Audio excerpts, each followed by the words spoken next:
Before this story begins, let me ask you one question. Have you ever looked at someone today and had no idea where they started from? This is From Okada to Office, a story about struggle, pride, shame, resilience, and silent victories.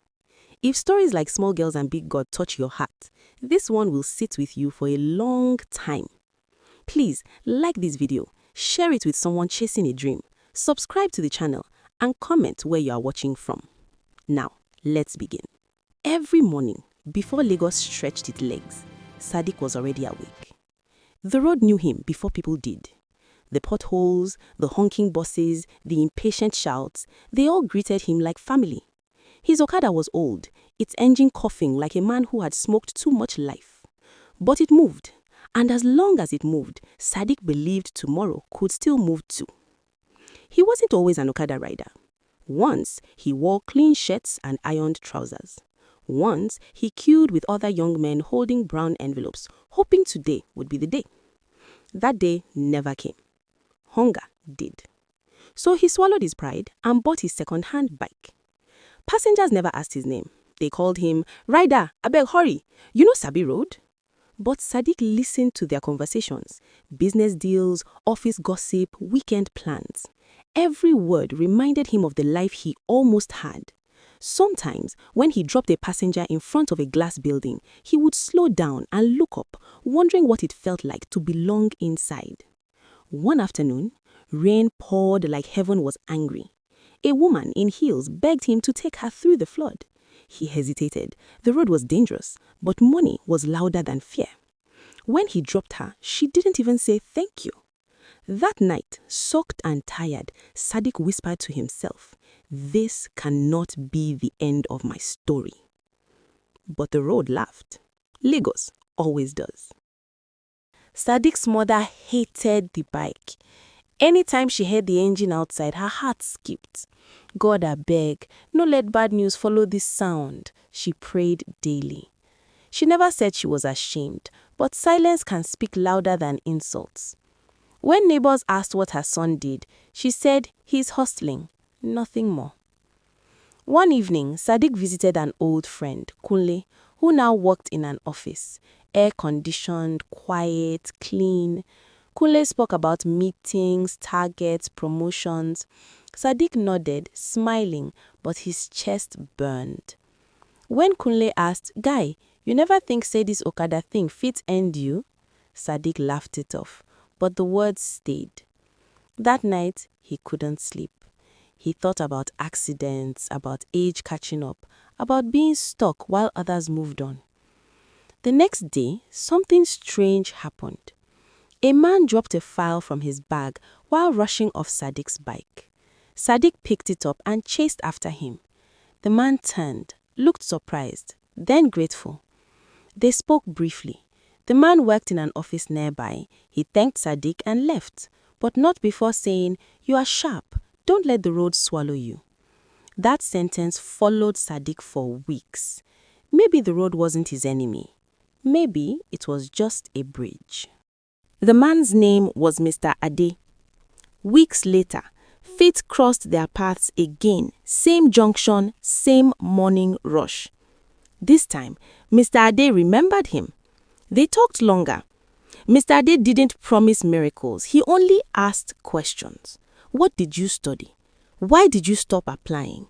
What do you really want? No one had asked Sadiq those questions in years. A few days later, Mr. Ade offered him something small, a chance to assist in the office. No salary, just transport. It sounded like madness. His friends laughed. "Leave money for promise? Office work no dey pay like that oh." But Sadiq remembered the rain, the silence, the road laughing. He sold the bike. That first day in the office, his hands shook.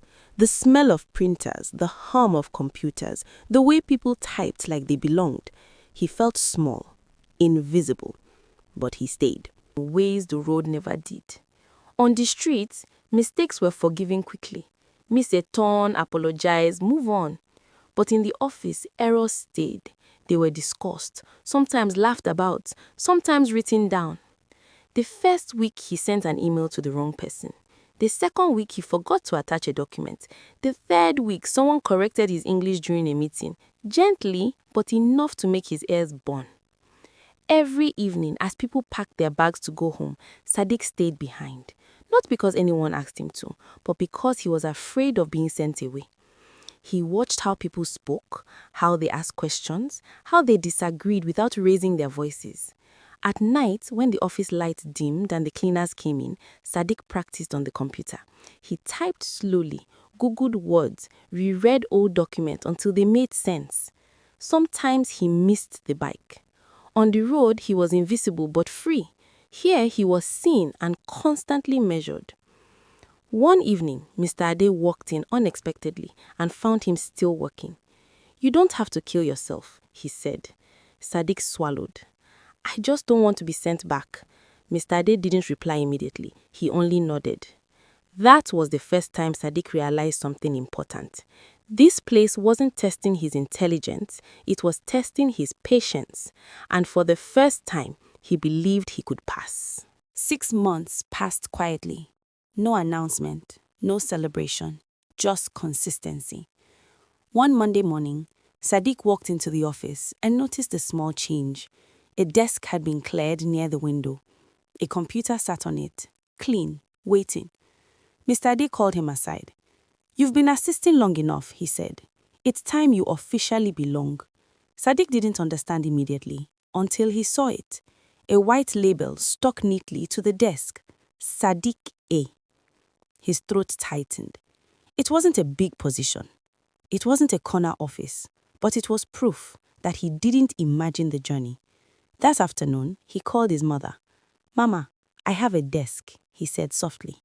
She laughed, then cried, not because of the office chair or the air conditioner, but because every prayer she whispered when his bike left the house had finally landed somewhere safe. The next weekend, she visited.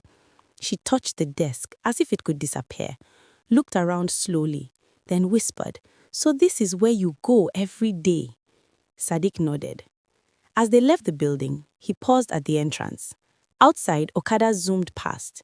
He recognized the sound, the urgency, the struggle. For a moment, guilt crept in. He had escaped what many were still trapped in. That night, alone at his desk, Sadiq made a silent promise. If the road was his beginning, this office would not be his end, because this chair wasn't a destination, it was a doorway. Kindly like, comment, share, and subscribe for more for part 2 of this story.